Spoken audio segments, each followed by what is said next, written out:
Hi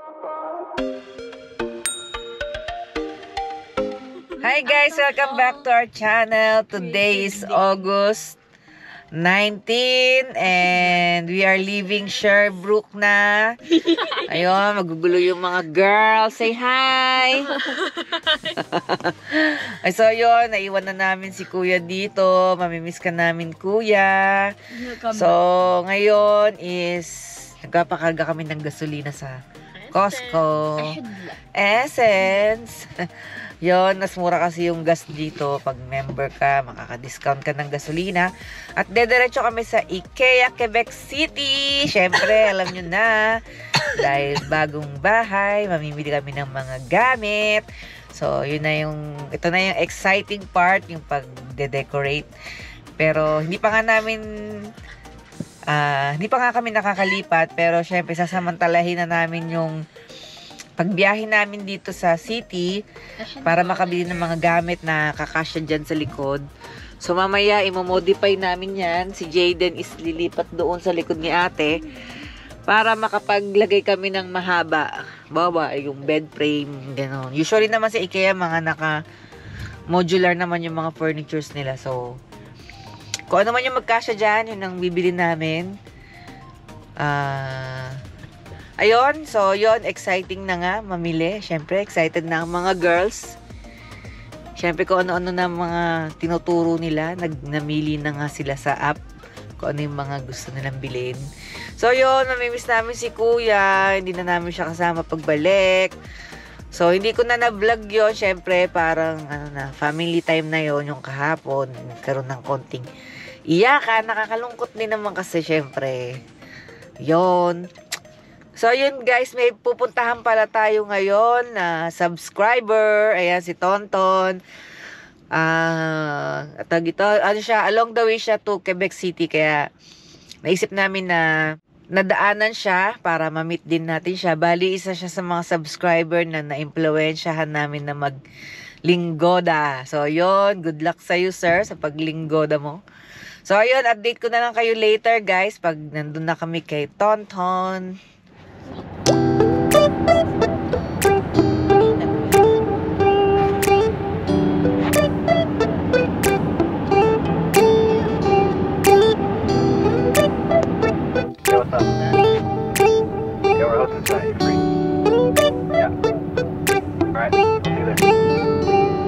It's midnight, we're going all night.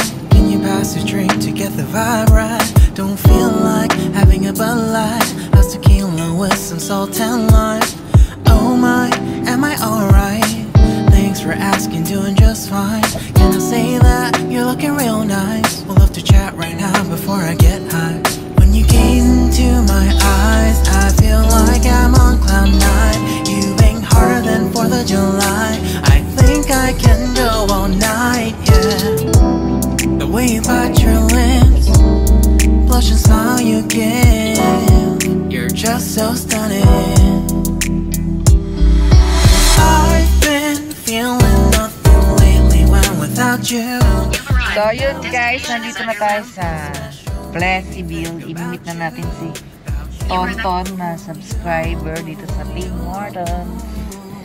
Ayan. Yan, sana pumayag siya na masama sa vlog. Kaya mahirap maghanap ng party. Ito pala.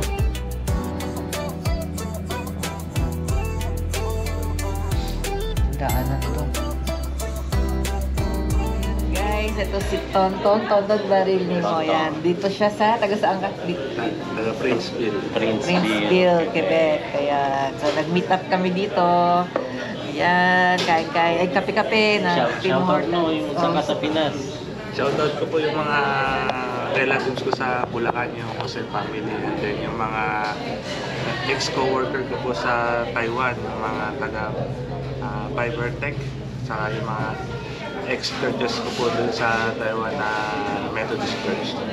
Shoutout po sa inyo. Yeah. Ano nga ba yung ginagawa mo para matuto ng French?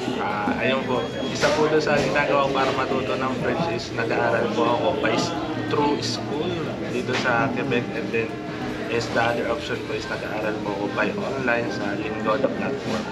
Yun, sana ma-inspire din kayo na mag-aral ng French tulad ni Tonton. Ayan, kasi kailangan talaga natin mga nandito sa Quebec ang mag-aral ng French para sa ating permanent residency. So, napanood ni Tonton yung drama ko about French exam.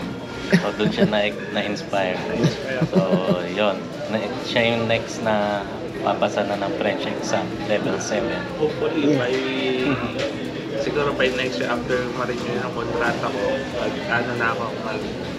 mag-review na ako for the DCF exam. Oh, Gusto ko na yes. yung passing grade ng level 7 para makapag-apply na rin ng permanent residence dito sa atin. Yun talaga. Wala tayong magagawa kasi kailangan talaga natin. Nandito tayo sa Quebec Hindi pwedeng sabihin mong mahirap. May paraan naman di ba? Saka yun yung way nila talaga dito Oo. Hindi pwedeng mapili dito. Oo, Saka wala kang magagawa. At saka mahirap na nga, tapos wala ka pang gagawin, wala kang makuha result. So, tanggapin mo na mahirap, tapos gumawa ka ng paraan, action. So, kapag ginawa mo lang ng ginawa, hindi naman bababa yung learning mo Ang tendency, mag-accumulate yon. So, ano lang yan, consistency is the key. So, thank you Tonton sa pagpapaunlak ng interview. Yes, sana ma-inspire din yung iba nating Pilipino na mag-aral ng French. Marami namang paraan, hindi lang sa school, may online din. So, talaga, sa simula lang mahirap, di ba? Pag nasimulan mo na. Pag nasimulan mo na sa everyday, ginagawa mo na siya. Hanap-hanapin mo. Siya. Matututo ka at the end. So, yun. Salamat kay Tonton at pumayag siyang sumali sa aming vlog at mamit dito sa sa Princeville, Quebec. Yan. Okay, thank you. So, yun guys, nandito na kami, malapit na kami sa Quebec City and ayan, natatraffic kami ngayon. Ngayon lang namin ulit na experience yung ganitong traffic dahil dun sa lugar namin talagang walang traffic. Ganyan talaga ang city life.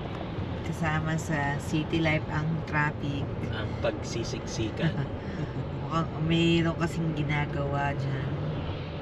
Baka minamadali na yun dahil malapit ng mag-winter.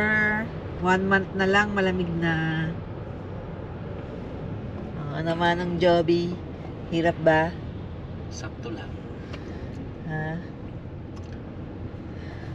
Maraming salamat ulit pala kay Tonton na ano ba yun? Nag-atobi. Left 2 lanes to keep left to sortie 312 and ingay ng 73 North Pont, Quebec.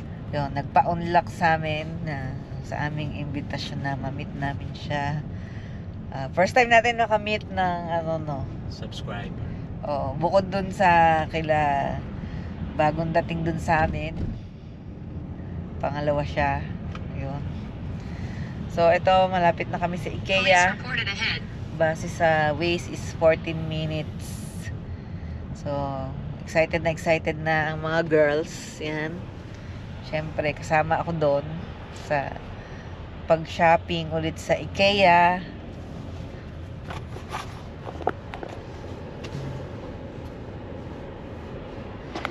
Hi guys, dito na kami sa IKEA. Excited ang bebe. Do you miss me recording? What are you planning to buy for your room? Djungelskog. What? What? What are you planning to buy? What? Yes. Ha? I'll just know, diba? Ano bibilin mo? Oh no, I forgot the measurement of the yung We don't ayusin mo. really have a couch. No, sa basement. Well, you know what I'm planning to buy? Djungelskog. Where do you find that? At the end over there? I think so. Look at that. Very nice room.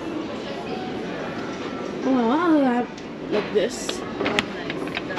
Very nice.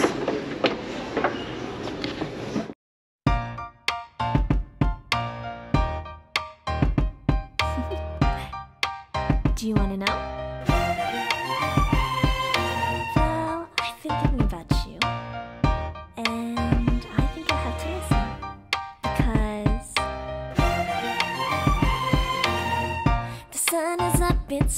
beautiful day. My beginning will be as bright as the sun. Come, won't you come along? And it feels so bright, it's like luck is raining on me. Go and follow your heart, doesn't matter how far. There is so much love to give, something's telling me this time. Baby, baby, now I know. Baby, baby, gotta go. There is so much love to give, something's telling me it's right. When you came to me, oh, I knew it's you, yeah, boy. The one who showed me now and forever. No, you'll never be alone again. All day, oh yeah, all day. Please stay in my arms, boy. The one who showed me if we're together. It don't matter if it rains. All day, oh yeah, all day. As long as you're in my arms, boy. It's you and me on this beautiful day. And it's my rain. I don't know how to put this.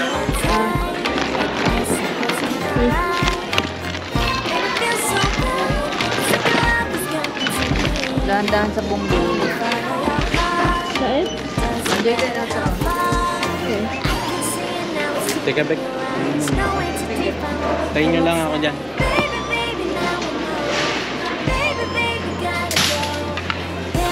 Waiting for Daddy.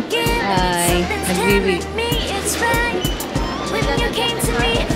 Nagwiwi. Yan, nagwiwi na. Today is August 21 at pabalik na kami dun sa Chape. Pero bago kami bumalik sa Chape, kukunin na pala namin yung susi sa bahay. Yay!